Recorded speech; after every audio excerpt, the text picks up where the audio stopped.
अक्षय तृतीयेची माहिती आणि महत्त्व. अक्षय तृतीया 3.5 मुहूर्तांपैकी एक मुहूर्त म्हणून ज्या दिवसाचं महत्त्व आहे तो म्हणजे अक्षय तृतीया. अक्षय शब्दाचा अर्थ आहे कधीही नाश न होणारा. या दिवशी केलेला जप, दान, ज्ञान हे अक्षय फलप्राप्ती देणारे असते. म्हणूनच याला अक्षय तृतीया असे म्हणतात.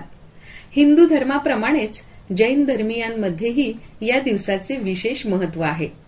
अक्षय तृतीयेला आखा तीज असेही म्हटले जाते. हा दिवस पृथ्वीचे रक्षक श्री भगवान विष्णू यांना समर्पित आहे. हिंदू धर्माच्या मान्यतेनुसार याच दिवशी भगवान विष्णूंनी परशुरामाच्या रूपात पृथ्वीवर अवतार घेतला होता. दुसऱ्या मान्यतेनुसार त्रेतायुगाच्या प्रारंभी हिंदू धर्मातील सर्वात पवित्र मानली जाणारी गंगा नदी या दिवशी भगीरथाने पृथ्वीवर